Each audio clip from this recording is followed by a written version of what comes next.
YouTube, how's it going? Welcome back to the channel. Today, guys, we have a new selection pack in Master Duel, and that is, well, it's a very sucky selection pack, to be honest.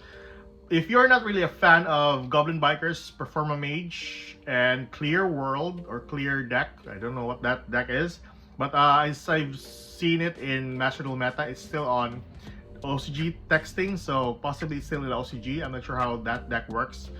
But yeah, we'll test that one hopefully if we get the right cards. Anyways, if you're not really a fan of this selection pack, you can just craft the Dominus Purge and the Dominus Impulse, which is, I think, Impulse is way better. But you know, it's up to you. For me personally, I love the Goblin Bikers because they have a fun way of playing the game, because they actually like get cards on your opponent's side of the field and then attach it as a material for their own, which of course one of the reasons why we made this video. If you're new to the Goblin Bikers, quick insight on the deck. The deck revolves around Exe summoning, so with level 3s, and you can level modulate them into a level 3 or a level 6 with a continuous spell. And also, this deck detaches any materials on the field that is an Exe monster. First and foremost, our monster in the main deck, we have Goblin Bikers Gone Wild. So this monster is a level 6 monster, which is a Fiend, which is also pretty good why we are running the Fiendsmith engine with this, because we can just go into 2 Fiends with a copy of Caesar. We'll talk about the rank monsters in a bit. But anyways, Gone Wild. You can normal summon this card to the field without tributing if you control no cards or if you control only Goblin monsters on the field, which is pretty insane. Once this card is normal or spell summon, you can gain access to any Goblin or level 4 from your deck to the field. Spell cards nowadays that we got as a new support is Goblin Biker Grand Breakout. Spell summon 1 Goblin monster from your deck, but it can't attack this turn. Nevertheless, it's not really like a big problem, because what you want is either to summon a copy of Dog the Charger or any Goblin monster that you have, or more important, the Gone Wild. The thing about this, I tried this one on stream.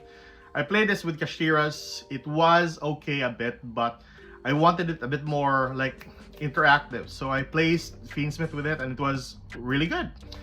Mixture with Link monsters and Exes that you can work your way with the Fiendsmith.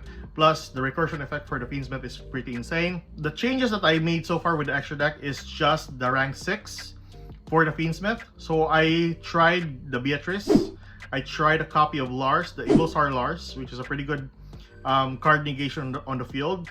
And lastly, now I'm settling with a copy of Caesar, because it is way important with the current format that we are in. You can modulate other level 6 as well to your advantage if you like, and summon a copy of Goblin Bikers Gone Bonkers. So this is another good extra deck, and it is, I think this is the newer Exe monster that we have also. So during your opponent's turn, you can target cards up to the number of Goblin Exe monsters you control, detach 3 materials from a monster you control, and if you do, send those cards to the graveyard, which is a pretty good effect.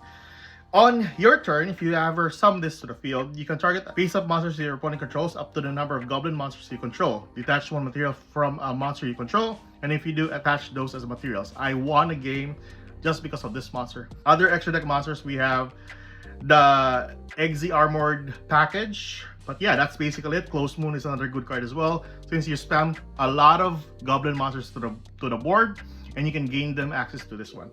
If you're not a fan of Downward Magician, I would advise going for a copy of Underworld Goddess of Closed World, just for the effect of Closed Heaven, which is a nice good card to remove two bodies in the field.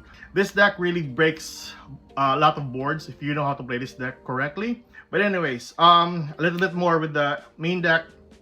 You only have 2 minor bricks with this deck. First and foremost, you have the Fabled Lurie from the Fiendsmith engine. And lastly, we have also the Full Armored Exe Trap card, which is from the Full Armored package. Not really that important, because this deck runs on full gas at most of the time. And what I mean by that, Speedroid Tertop to Takitamberg, and also Tour Guide from the Underworld into a copy of your Merciless, the Mean Merciless, the Goblin Biker Mean Merciless. Other than that, if you have the continuous spell card for this, you gain an additional normal summon for your Goblin monster. But I just want to run 1 copy of this. Breakout is a pretty good card, but I don't want to exceed like 2 copies. I just want to see more bodies on the field rather than the spell and trap cards.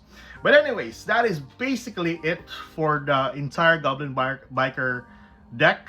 So here are the replays, boys and girls. Tell me your thoughts on the Goblin Bikers, and tell me your thoughts on the new selection pack. Tell me in the comment section below. I'll see you guys in the next video. Keep safe, good luck. If you like this kind of content, like and subscribe. See you guys later. Goodbye.